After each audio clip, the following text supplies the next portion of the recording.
우리가 지난 말씀을 통해서 요한의 제자들이 예수님에게 왔을 때에 예수님께서 그들에게 하신 말씀은 어떤 말씀이었습니까? 맹인이 본다, 걷지 못했던 자가 걷는다, 또 나병이 앉아 고침을 받아 깨끗해졌다, 또 듣지 못했던 자가 듣는다, 죽은 자가 살아난다, 가난한 자에게 복음이 전파된다 하는 것을 말씀하셨습니다.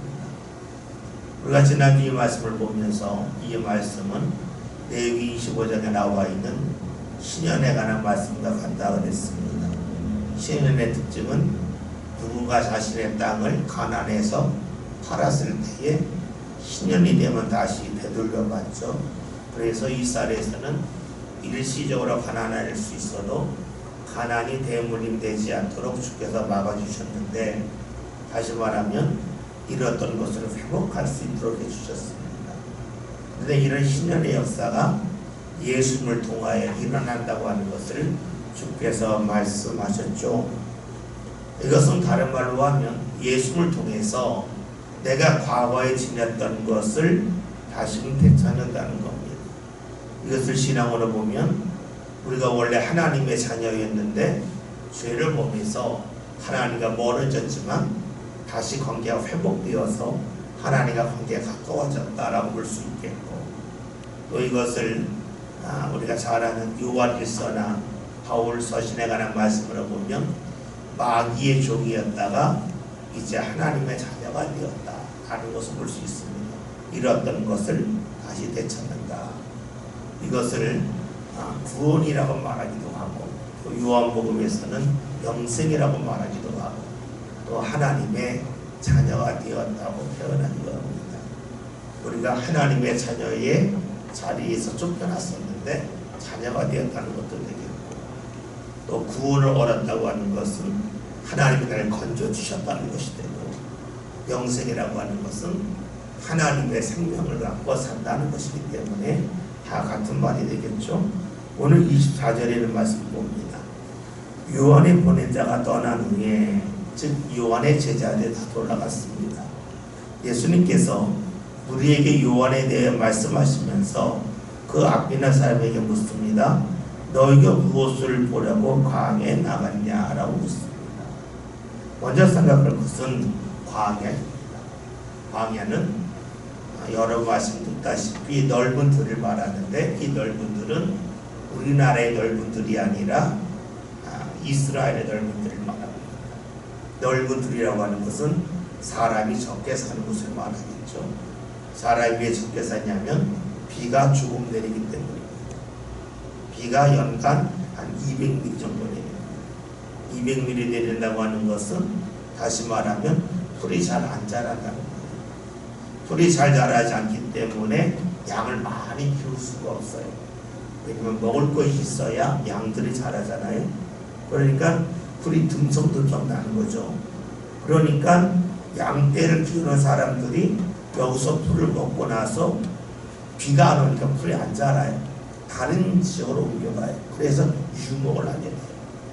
다시 말하면 풀이 많으면 한 동네에서 양 100마리를 키웠다 그러면 비가 적게 오면 그런 지역이 4-5개가 있어요. 그래 여기서 먹이고 저기서 먹을 수가 있겠죠. 그러니까 광야라고 하는 것은 사람이 적게 살아요. 살기 힘든 곳이에요. 그것이 바로 광야입니다. 그런데 사람들이 광야에 나갔다는 거예요. 다시 말하면 광야에 가면 요즘으로 말하면 문화시설이 전혀 없어요. 살기 불편해요. 불편한데 간다는 거예요. 여러분, 불편한 곳을 가는 것을 좋아하는 사람은 없어요. 불편한데 간다고 그럴 때에는 특별한 목적이 있기 때문입니다. 여러분들 특별한 목적이 있으면 힘을 들어 간단 말이에요. 제가 어떤 분을 어제 지금 전철 작가라 만났어요. 우리 동네에서 아시는 분인데, 그분이 한 이야기가 자기가 허리가 아파서 너무 고통스러워서 수술을 앞뒀는데 인천에 가면 대침을 도는 분이 있대요. 우리가 침이라고 하는 것이 한에 가면 요만한 침 놓잖아요. 대침은 이만하거든요. 그래서 사람 몸에 쏙 들어가는데 이 대침을 놓는 분은 별로 없어요. 진짜 침은 대침을 하죠. 한 15cm 정도 되는 건 쑥 놓는 거거든요. 근데 그분이 하는 이야기가 부천에서는 대침을 놓는 분이 없는데 인천 동인천에 가면 대침을 놓는 분이 있는데 그분에게 침을 맞고 몸이 나았다는 거예요. 그래서 일주일만 한 번씩 꼭 침을 맞으러 갑니다. 이 봅시다. 동네에 한의원에 많잖아요. 근데 안 가고 멀리까지 간단 말이죠. 왜 가냐면 힘들지만 필요하니까 갑니다. 사람은 힘들어도 필요하면 가요. 필요하지 않으면 가까워도 안 가요. 다시 봅시다. 광야라고 하는 것은 힘든 곳이에요. 힘든 곳에 왜 가냐는 거예요. 무언가 너희가 특별히 원하는 것이기 때문에 가지 않았냐라고 주께서 물으신 겁니다. 그러면 우리가 성경에 나오는 광야를 생각해 봅시다. 이스라엘의 애굽에서 나온 후에 광야를 거쳐서 약속의 땅에 들어갑니다. 근데 지리적으로 봐도 애굽이라고 하는 것은 이 평야가 많아요. 거기 살다가 약속의 땅, 지금 이스라엘 땅까지 가려면 그 사이에 수많은 광야 사막이 있어요. 그러니까 당연히 광야를 지날 수밖에 없어요. 그런데 여러분, 광야는 불편하잖아요. 불편한 곳은 사람들이 빨리 지나가고 싶어요. 불편한 곳에 오래 있는 거 원치 않잖아요. 근데 하나님께서 이스라엘을 인도하실 때에 광야를 빨리 지나가게 하지 않고 광야를 빙 돌아가게 하셨어요. 다시 말하면 지금 서울쯤이 애굽이고 강릉쯤이 약속의 땅이라고 생각해 봅시다. 그러면 그냥 우리가 말하는 여주, 이천 여주를 지나 원주를 지나 쭉 가면은 강릉이에요. 근데 하나님 이스라엘 인도할 때 이스라엘을 저 아래 목포로 해서 부산으로 해서 포항으로 해서 올라가게 하신 거예요. 돌아가게 하신 거예요. 왜 그렇게 하셨을까 하는 거예요. 말씀을 잠깐 찾아볼게요. 출애굽기 13장 17절 18절 구약성경 103면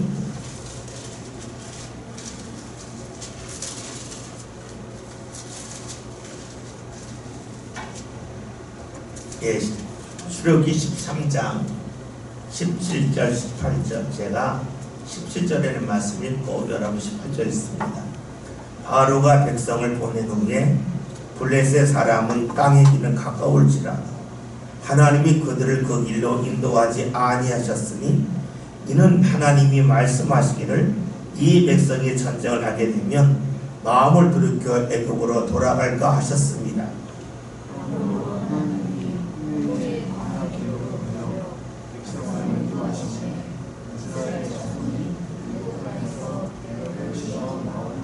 아멘. 무슨 말씀이냐면 이스라엘 애굽에서 나올 때에 북주로 쭉 올라가면 육지로 연결해서 약속의 땅까지 갈 수 있는데 하나님이 이스라엘 사람들을 홍해를 건너게 하시고 빙 돌아서 가게 하셨다. 그 이유가 무엇이냐면 지름길로 가다 보면 블레셋 사람들을 만나는데 블레셋 사람들은 키가 크고 싸움을 잘하니까 이스라엘 사람들이 그냥 두렵고 떠는 그 마음을 버리지 못해서 약속의 땅을 향해 가지 않고 다시 되돌아갈까봐 하나 일부러 돌아가게 하셨다 하는 말씀입니다. 다시 말하면 하나님이 이스라엘에게 광야를 지나게 하신 이유는 이스라엘로 하여금 신앙의 훈련을 해서 하나님을 의지하는 담대한 사람이 되게 하려고 그렇게 하셨다라고 볼 수 있습니다. 하나님은 이스라엘을 약속의 땅에 빨리 들어가게 하실 수 있어요. 좋은 자리에 빨리 이르게 할 수 있어요. 그러나 하나님이 원하신 것은 자리의 변화가 아니라 사람의 변화였습니다. 왜 그럴까요? 하나님은 자리보다 사람이 중요하기 때문입니다. 만약에 사람보다 자리가 중요하다면 자리를 위해서 사람을 버릴 수 있어요. 심하게 말하면 자리 때문에 사람을 다치게 할 수도 있고 사람을 병들게 할 수도 있고 사람을 죽일 수도 있어요. 그런데 사람이 자리보다 중요하면 어떻게 될까요? 사람을 위해서 자리를 버려요. 자리를 포기를 해요. 그 자리가 힘들어도 사람 위한다면 그 자리에서 견뎌요. 예수님을 보세요. 예수님이 왜 하늘의 자리를 버리시고 이 땅에 내려오셨을까? 자리가 중요하면 안 그래요. 사람이 중요해요.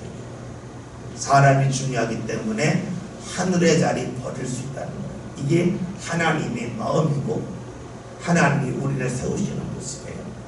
그렇다면 이스라엘 사람들이 광야를 지난 것은 하나님이 그들로 하여금 믿음의 사람으로 서게끔 하기 위함이었습니다. 광야에서 하나님을 경험하면서 철저하게 하나님을 의지하는 신앙의 사람이 되게 하려고 힘들고 어려운 길이지만 그 길을 걸어가게 하셨습니다. 다시금 봅시다. 예수 시대의 사람들이 광야가 불편함에도 불구하고 나간 이유가 무엇이냐? 예수님 물어요. 너희가 갈대, 흔들리는 갈대를 보기 위함이냐? 흔들리는 갈대라고 하는 것을 다른 말로 하면 너희가 광야에 가서 너희가 살고 있는 지금보다 보지 못한 멋진 광경을 보려고 광야에 나갔냐라고 묻는 겁니다. 보통 때 보기 힘든 것을 보려고 광야에 갔느냐 하는 물음이에요. 근데 광야라고 하는 것이 신앙적으로 어떤 뜻이냐면요, 사도행전 7장 38절 찾아볼게요. 신약성경 199면 사도행전 7장 38절.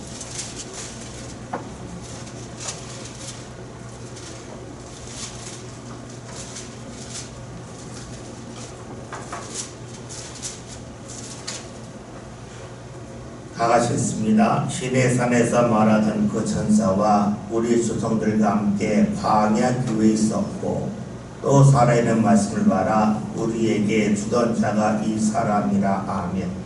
사도행전 7장은요 스데반이 유대인들 앞에서 한 설교의 내용이에요.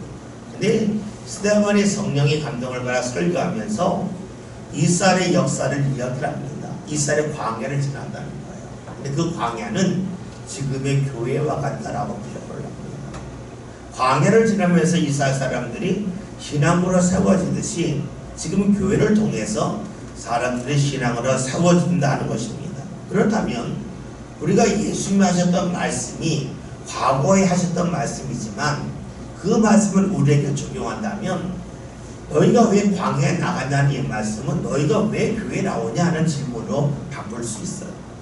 왜 교회에 나오냐는 거예요. 교회 나오는 이유가 뭐냐는 거예요. 교회 나오는 이유가 흔들리는 갈대를 보기 위함이냐, 즉 교회 밖에서 볼 수 없는 것을 보려고 구경하려고 교회에 나왔냐 하는 질문으로 바꿀 수도 있어요. 또 다른 질문이 있어요. 25절 사도행전 누가복음 7장 25절 다 같이 읽습니다. 입은 사람이라 부르 화려한 옷을 입고 사찰에 계시는 자는 왕궁이니라. 아멘. 광야에 나간 이유가 너희가 좀 더 멋진 사람을 만나기 위함이냐 하는 겁니다. 다시 말하면 여러분 그렇잖아요. 유명한 연예인이 있어요. 이 연예인을 우리가 지금 만나러 가면 수많은 사람들이 있기 때문에 만나기가 어려워요. 그래서 여러분이 한적한 시골에 가서 한 식당에 들어갔는데 연예인이 그 자리에 들어갔어요.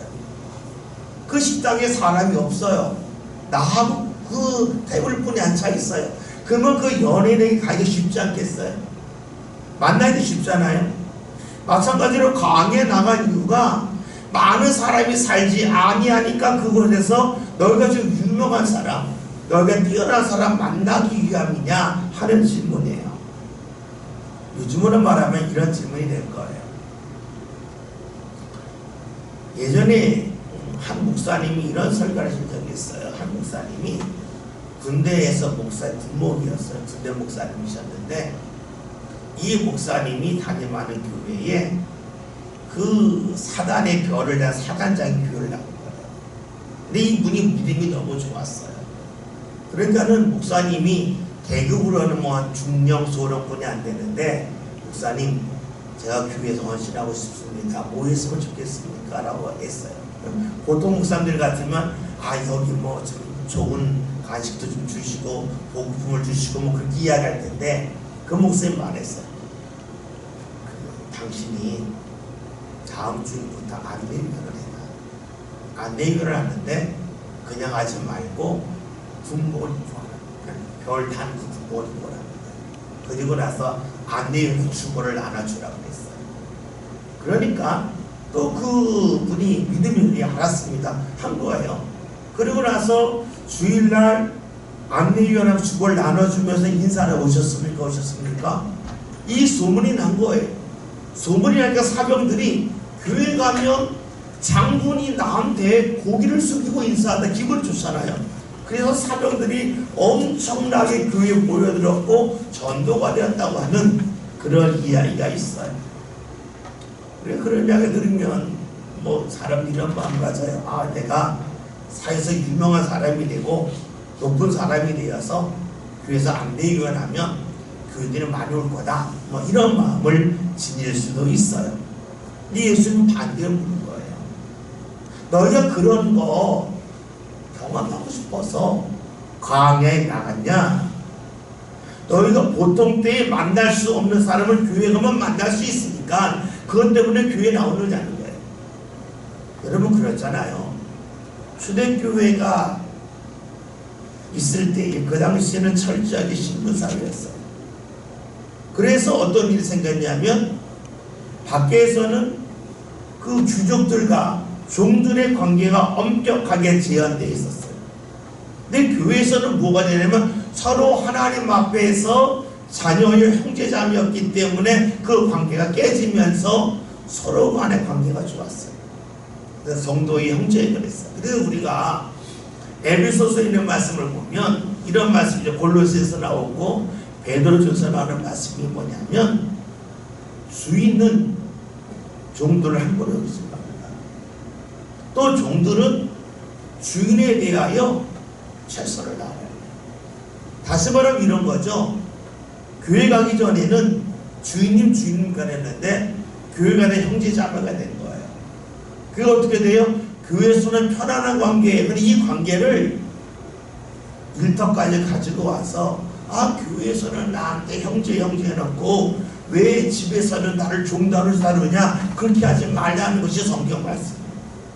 그러면 종들의 입장에서는 교회 가면 내가 평상시에 만나지 못했던 높은 사람들과 관계를 맺을 수가 있고 그들의 도움을 받을 수 있다고는 기대를 가질 수 있잖아요. 지금 그런 말씀으로 볼 수 있어요. 저희가 광야 교회 나가는 이유가 교회 가면 좀 높은 사람들 만날 수 있으니까 또 유명한 사람 만날 수 있으니까 그러니까 교회 가느냐 라고 묻는 것이 될 수 있어요. 이런 분들이 있잖아요. 내가 장사를 하는데 교인들이 내가 장사하면 우리 집에 올 거다. 그러니까 적당히 큰 교회 가면 손님을 좀 확보할 수 있을 거다. 이런 마음을 지닐 수도 있어요. 근데 주님이 그걸 묻는 거예요. 너희가 왜 광야에 갔냐? 왜 교회 갔냐? 좀 부드러운 옷 입은 사람, 보통 때에 만나기 힘든 사람을 만나라고 갔느냐라고 묻고 계십니다. 우리가 교회 나오면서 나의 신분이, 나의 사회적인 지위가 높아지고 싶은 마음을 가질 수 있습니다. 자리의 변화를 기대한다. 그런데 하나님이 정말로 필요하면 주시겠지만 그것이 개인적인 욕심이라면 멀리 하신다는 거예요. 한번 생각해 봅시다. 여러분 집에 냉장고 다 있죠? 냉장고 다 있죠? 여러분 집에 보일러 다 깔려 있죠? 다 깔려 있죠? 여러분 집에 에어컨 다 있죠? 그죠? 그러면 여러분들이 조선시대의 세종대왕보다 더 부자입니까? 가난합니까? 더 부자죠. 세종대왕때 에어컨 없잖아요. 더위에 시달리고 추위에 시달리고 여름에 얼음 먹지 못하고 멀리 갈 때는 기껏 막 흔들리는 가마 타고 가고 그랬어요. 여러분이 물을게요. 여러분 지금의 이 삶으로 살려니까 과거의 세종대왕으로 돌아가라면 세종대왕이 되시랍니까? 아마 다 세종대왕이 된다고 그럴 거예요. 그 이거리냐면요, 사람은 탐욕보다 시기심이 더 앞서요. 다시 말하면 우리는 살아가면서 끝없이 옆 사람과 비교하면서 저 사람이 가졌어? 나도 가져야 돼. 저 사람이 높아졌어? 나도 높아져야 돼. 이것이 우리의 생각을 지배한다는 겁니다. 다시 말하면 우리가 무언가 갖고 싶은 것이 있고 무언가 이루고 싶은 자리가 있는데 그것은 대부분 무엇이냐면 다른 사람과 비교해서 시기하거나 우월감을 갖고 싶어서 그러하다는 거예요. 냉정하게 보면 우리 모두는 20년 전보다 다 부자예요. 30년 전보다 다 부자예요. 30년 전에 에어컨 이상 거의 없어요. 지금 다 있어요. 물론이잖아요. 30년 전보다 내가 사는 집이 더 따뜻하고 시원하고 입는 옷도 많고 타는 차도 좋아졌는데 더 행복한가? 아니라고 말해요. 그 이유는 우리가 다른 사람과 끝없이 비교하기 때문에 우리가 소망하는 것 중에 정말로 나 자신이 필요해서 주님 앞에 달라고 하는 것도 있지만 의외로 다른 사람과 비교해서 그 사람한테 내가 자존심이 상했다 그래서 구하는 것도 있고 내가 누군보다 위에 서고 싶어서 구할 수도 있어요. 다시 말하면 정말로 나에게 필요한 것이 아니라 내가 좀 군림하고 싶어서 구하는 것도 많이 있습니다. 우리 시대가 그런 시대예요. 얼마 전에 우리 시대에서 가장 유행했단 말 중에 하나 소확행, 소확행. 작지만 확실한 행복을 추구하겠다는 거예요. 그 사람들이 돈이 별로 없으니까 내가 해외여행은 못 가. 그러나 그 돈의 10분의 1만 쓰면 다른 사람이 먹어보지 못한 빙수 먹을 수 있어. 그래가지고 호텔에 가서 8만원짜리 빙수 시켜놓고 딱 사진 찍어놓고 행복하다. 볼펜 하나 살 때에 그냥 뭐 한 500원, 600원 살 수 있는 볼펜이 있는데 20-30만원짜리 아주 유명한 그 볼펜 하나 딱 사고 딱 사진 찍고 행복해. 뭡니까? 내가 다른 사람보다 이것만큼은 위에 있다. 이것만큼은 위에 있다. 그런데 냉정히 보세요. 소확행은 뭡니까? 물건 사라는 거잖아요. 싼 거 사지 말고 비싼 거 사라는 것을 사람들한테 포장할 때에는 소확행, 다른 사람보다 네가 이 부분에서는 뛰어나지 않냐. 이것을 증명해라. 그것이 확신하는 겁니다. 그래서 사람들을 현혹시켰습니다. 뭐예요? 정말로 필요한 것이 아니라 상대적으로 우위에 서라. 계속해서 시기심을 자극하고 있습니다. 근데 우리가 신앙생활을 하면서 하나님 앞에 구하는 것 중에 그런 것이 있을 수 있다. 정말로 나한테 필요해서 구할 때도 있지만 내 자신이 누군가보다 위에 있다고 하는 것을 확인하고 싶어서 구할 수도 있어요. 그걸 주께서 묻는 거예요. 너희 왜 광야에 나갔니? 너희 왜 교회 다니니? 너 왜 하나님 믿니? 부드러운 옷 입은 사람, 보통 때에 경험할 수 없는 그러한 것을 경험하고 싶어서 혹시 광야 나간 것 아니냐? 교회 다니는 것 아니냐? 하나님 믿는 거 아니냐? 라고 묻고 계십니다. 그러면서 26절 말씀하시죠. 26절 함께 봅니다. 그러면 너희가 무엇을 보려고 나왔느냐? 선지자냐? 옳다. 내가 너희에게 이르노니 선지자보다도 훌륭한 자니라. 아멘. 예수님이 하신 말씀은 요한의 제자가 떠난다 하신 말씀이에요. 요한이 광야에서 말씀을 전했어요. 그러면 너희가 왜 광야에 갔냐? 보통 때에 보지 못하는 흔들리는 갈대 보러 갔냐? 보통 때에 만나기 어려운 사람과 그 자리에 이루고 싶어서 광야에 갔냐 교회 갔냐? 아니지 않냐? 너희가 광야에 간 이유는 선지자를 만나러 갔다는 거예요. 선지자는 말 그대로 하면 먼저 선자, 알지자, 음자자. 먼저 알고 있다는 거예요. 먼저 안다고 하는 것이 내일 어떤 일이 일어나는지를 안다는 게 아니라 하나님의 뜻을 먼저 안다는 거예요. 여러분 그렇잖아요. 우리가 지금 살면서 무엇이 옳은지 그런지 잘 모르죠. 그런데 10년쯤 지나보면 그때 무엇이 옳아서 알잖아요. 지금 내 자녀를 보면서 내 자녀가 어떤 부분에서 뛰어난지 지금은 모르잖아요. 그러니까 10년쯤 지나고 나면 내 자녀에게 이런 부분이 뛰어났는데 내가 몰랐었네 그러잖아요. 다 중요하죠. 하나님의 뜻도 그렇잖아요. 이렇게 하는 것이 하나님의 뜻 같다고 내가 주장했는데 한참 지나고 났더니 내 뜻이었네. 하나님의 뜻이 아니었네. 깨닫잖아요. 그러니까 우리는 지내놓고 나서 산다는 거고 선지자는 지내놓기 전에 하나님이 원하신 뜻을 안다고 합니다.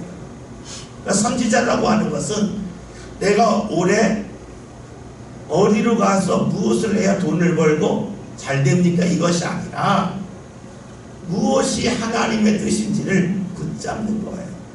그걸 아는 것이 선지자예요. 그러면 주께서 하신 말씀이 뭐냐면 너희가 왜 광야에 갔냐? 광야에 간 것은 특별한 것을 보려고 자리가 좋아지러 가는 게 아니라 선지자 만나러 갔다. 다시 말하면 하나님의 말씀을 듣기 위하여 광야에 갔다는 거예요. 하나님의 말씀의 특징이 무엇입니까? 시편 119편 105절 너무 잘 아는 말씀이지만 함께 봅니다. 구약성경 895년 시편 119편 105절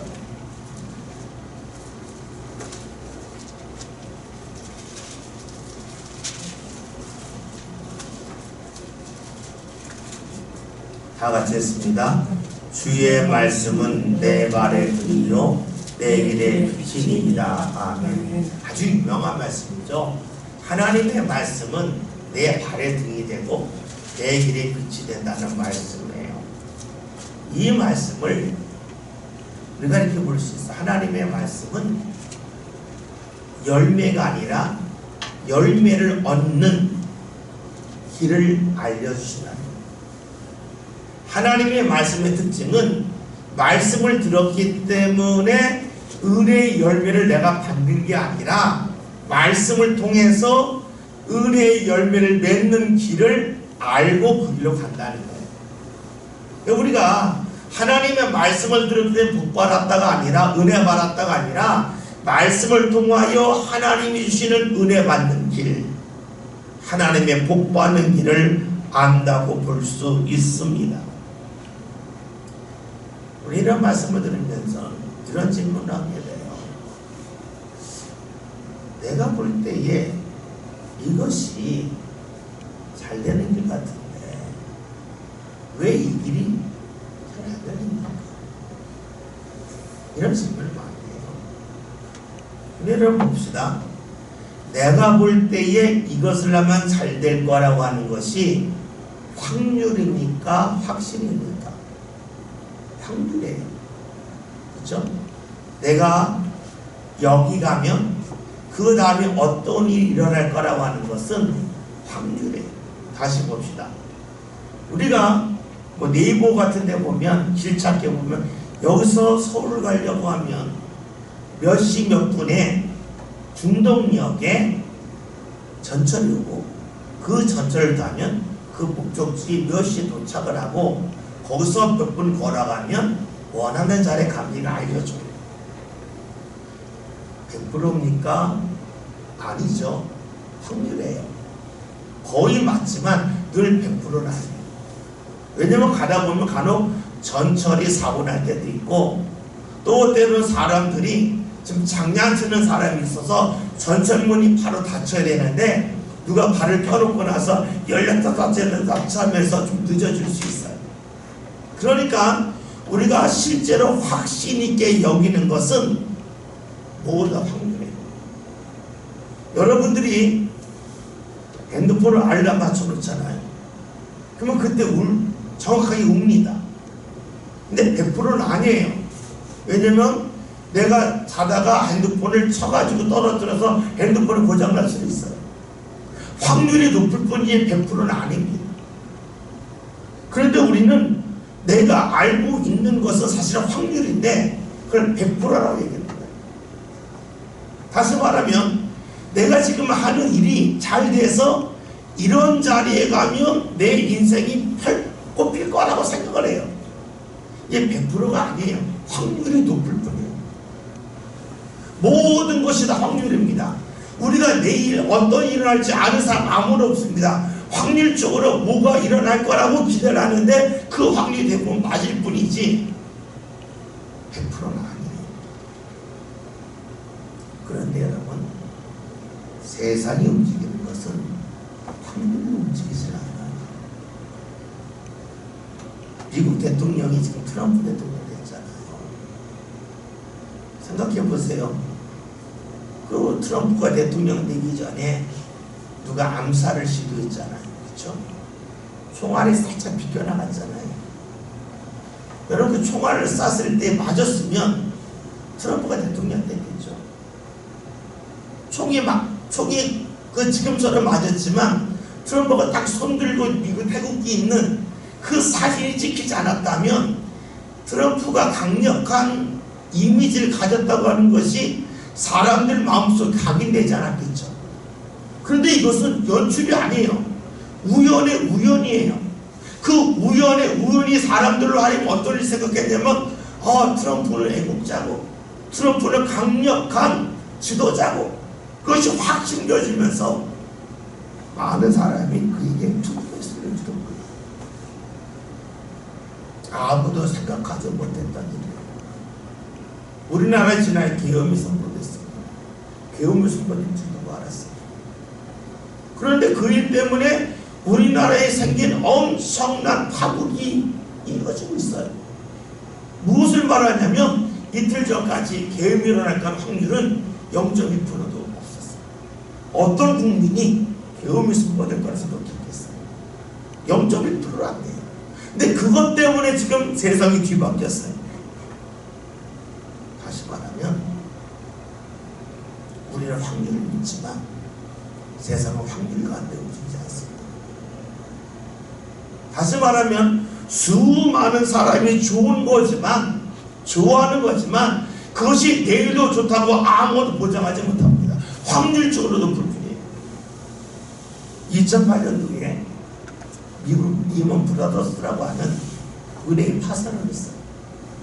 그것 때문에 미국에서 그 은행이 빚진 것을 만회하려고 엄청나게 막 돈을 막 찍어냈어요. 자기 나라가 기축통화고 있으니까 달러를 막 찍어가지고 그 빚을 껐어요. 그리고 그 피해를 어떻게 하냐면 세계 각국에다 돌렸어요. 그런데요, 통계에 의하면 리먼 브라더스라고 하는 그 은행이 파산하기 3일 전까지 굉장히 견고한 은행입니다. 근데 갑자기 사람들이 그 어떤 통계를 보고 그 재정 상태를 보고 거기서 돈을 찾은 게 아니라 갑자기 사람들이 소문 때문에 마음이 흔들리면서 돈을 막 찾아간 거예요. 그 은행이 파산이 일어났어요. 그 은행이 굉장히 견고했대요. 통계적으로. 무엇을 말하냐면 사람은 확률을 가지고 말하지만 세상은 확률 갖고 움직이지 않습니다. 우리가 왜 하나님을 믿습니까? 이 사람을 믿었어요. 지금까지 해온 거 보고 믿었어요. 확률적으로 믿었어요. 그런데 그 사람이 나에게 등 돌릴 때가 있어요. 내가 하는 일이 있어요.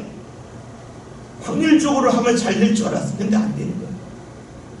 그러면서 우리가 느끼는 게 뭐냐면 사람이 믿는 것은 100%나 확률인데 그 확률 높은 것이 이루어지지 않더라고요. 그러면서 우리는 알게 되죠. 사람이 믿는 것이 확률인데 이것은 온전히 믿을 것이 아니라는 거예요. 그러면서 하나님이 하시는구나, 하나님의 숨은 인도하심이 있구나 하는 것을 알게 됩니다.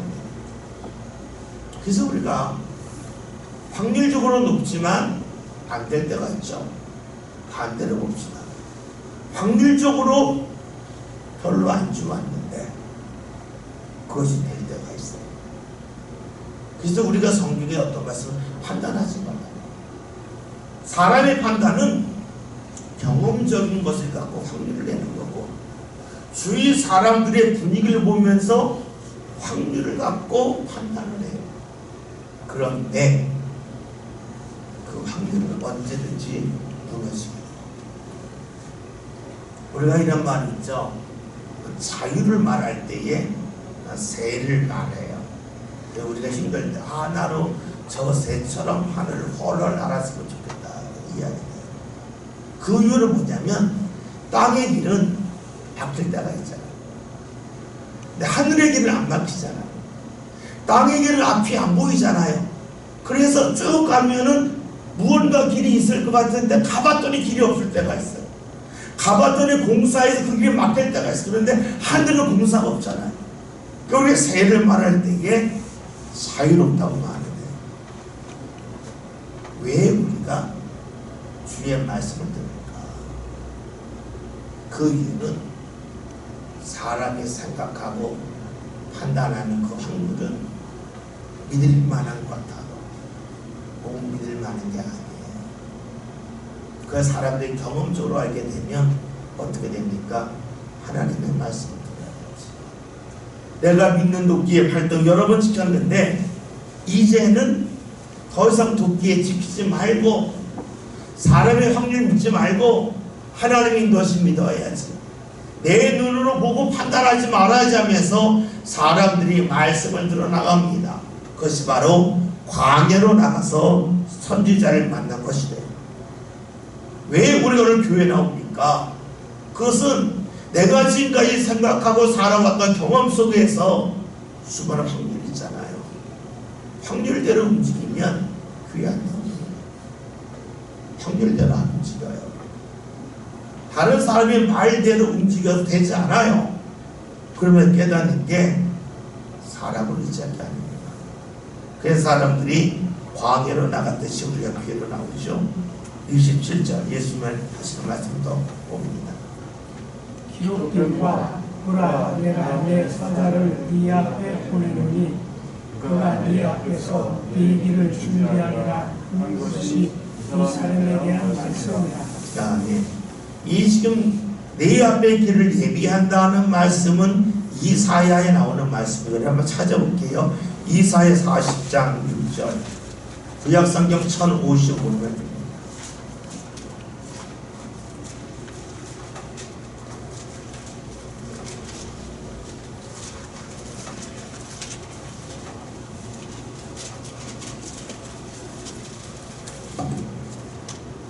이사야 40장 6절 다같이 읽겠습니다. 말하는 자의 소리여 이르되 외치다 대답하되 내가 무엇이니까 모든 열심을 그의 모든 아름다움은 그의 꽃과 같으니. 아멘. 죄송합니다. 3절입니다. 3절 있습니다. 시작. 외치는 자의 소리여 이르되 너희는 광야에서 여호와의 길을 예비하라. 사막에서 우리 하나님의 대로를 평탄하게 하라. 아멘. 이사야가 전한 말씀이에요. 우리가 말씀을 읽을 때에 늘 조심해야 될 거가 있어요. 이게 뭐냐면 구약에 있는 말씀이 그 시대에 이루어지고 그 시대에 이루어진 거는 끝나는 줄 알았는데 예수님도 또 이루어진다는 거예요. 다시 말하면 지금 이사야에 나와 있는 말씀 광야의 길을 예비한다는 것은 무엇을 말하냐면 이스라엘의 바벨론의 포로로 끌려갔어요. 근데 하나님께서 이스라엘을 바벨론에서 이끌어내 주셔서 이제 이스라엘로 돌아온다는 거예요. 그런데 이스라엘로 돌아오게 하는 것을 누가 하냐면 하나님께서 고레스 바사왕 지금 말하면 이란을 말합니다. 이란의 고레스라고 하는 왕을 통해서 하나님 하실 거다. 그런데 그 길을 너희가 이제 알고 준비하라는 말씀이 이사야의 말씀. 그러니까 이 말씀을 듣는 사람들은 바로 그때에 주시는 말씀이었어요. 그런데 알고 봤더니 이 말씀은 또다시 적용되는데 예수님으로 적용되는 거예요. 이런 것과 같아요. 그 말씀은 과거에 이미 이루어진 말씀이기 때문에 더 필요 없는 옛날 말씀인 줄 알았는데 600~700년 지난 다음에 다시 그 말씀이 이루어집니다. 이것이 성경의 핵심이에요. 다시 말하면 성경에 나와 있는 말씀은 과거에 이루어져서 이 말씀은 지나간 말씀인 줄 알았는데 그 말씀이 예수님을 통해 또다시 이루어져요. 그래서 구약에서 나오는 말씀이 예수님이 오실 거라고 하는 예언의 말씀이 있는데 그 말씀은 그 당시에 전혀 무관한 말씀이 아니에요. 그 당시로 필요한 말씀이었고 그 말씀이 이루어져서 사람들은 다 옛날 말씀으로 알았는데 그 말씀이 또다시 예수를 통해 이루어지는 거예요. 반복적으로 이루어지는 거예요. 근데 우리가 조심해야 될 건 뭐냐면 성경 말씀이 예수를 통해 이루어졌기 때문에 그 전에는 불필요한 말씀이었다고 하면 안 돼요. 그 전에는 이루어졌는데 또다시 이루어진다고 보면 돼요. 이것은 다른 말로 하면 끝났는 줄 알아야 끝나지 않았다는 거예요. 이 말씀이 한번 이루어졌으니까 이 말씀 옛날 말씀 끝난 말씀이라고 여겼는데 끝나지 않았다는 거예요. 주의 말씀은 끝나는 줄 알았는데 또다시 이루어지고 또다시 이루어진다는 거예요. 우리가 왜 성경 말씀을 읽습니까? 하나님의 말씀입니까?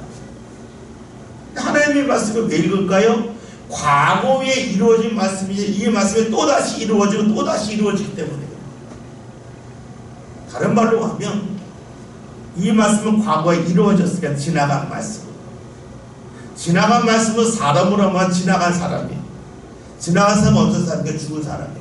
그렇죠? 그럼 말씀이 지나간 줄 알았어요? 지나간 사람이 있어요? 죽은 사람이에요. 지나간 말씀은 죽은 말씀이에요. 그러면 그만 다시 살아나. 다시 말하면 하나님의 말씀은 죽은 줄 알았는데 옛날에 이루어졌으니까 죽은 게 아니라 다시 살아난다는 거예요. 그래서 하나님의 말씀이 살았다고 하는 이유가 과거에 그 말씀이 전혀 이루어지지 않고 지금 나에게 이루어졌기 때문에 살아있는 말씀이 아니라 과거에로 일어났는데 그래서 지나간 말씀이라고 여겼는데 나한테 다시 살아나서 그 말씀이 이루어지는 거예요. 그리고 이 말씀이 내 삶 가운데 이루어졌기 때문에 지나간 말씀인 줄 알았는데 어느 날 또다시 내 삶에 이루어져요.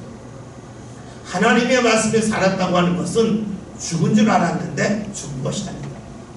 과거의 말씀인 줄 알았는데 과거의 말씀이 아니다. 지나간 말씀인 줄 알았는데 지나간 말씀이 아니다 하는 것이 바로 성경의 특징이에요. 우리가 이것을 잘못 오해하면 말씀 읽을까 하거든요. 말씀 읽은 이유는 지나간 말씀인 줄 알았는데 지나간 말씀이 아니라는 거예요. 그러면서 예수 하시는 말씀이 이사야를 통하여 주셨던 말씀은 이사야를 통하여서도 이루어졌지만 지금 또다시 이루어졌다. 그것이 무엇이냐면 광야의 길을 예비하는 것이 세례 요한이 글을 읽고 나를 위하여 준비했다가 돼요. 그래서 그 말씀이 다시 한번 살아나는 말씀입니다. 오늘 우리가 신앙생활 하면서 하나님의 말씀이 살았다고 하는 것이 무엇일까? 그것은 지금까지 전혀 의미가 없다가 갑자기 의미가 생긴 게 아니에요. 과거에 이루어졌지만 그 이루어졌다고 해서 그 말 사라지는 것이 아니라 또다시 내 삶 가운데 일어나는 말씀. 저와 여러분이 주의 말씀을 대함에 있어서 하나님의 말씀이 살아있음을 다시 한번 기억하고 붙잡으면 좋겠고요. 앞에서 말씀드렸죠. 주의 말씀은 열매가 아니다. 열매를 향하여 가는 길을 알려주고 인도하는 말씀이라 그랬습니다. 사람들은 살아가면서 확률을 가지고 좋다 나쁘다 하지만 세상은 확률로 움직이지 않습니다. 전혀 생각하지 못했던 일을 통하여 세상이 움직여집니다. 다시 말하면 내가 생각하지 못했던 주의 말씀 가운데 내 삶의 길이 열리기도 하고 때로는 내가 했던 것을 내려놓아야 됩니다. 철저하게 주를 믿고 주를 의지하는 가운데 나는 알지 못하지만 내가 볼 때는 확률이 떨어지지만 하나님께서 그것을 통하여 역사하시는 은혜가 있는데 그 자리에 함께 이르기를 소망하며 이 시간 같이 기도하겠습니다. 주님 기도합니다. 하나님이 인도함을 있게 하시고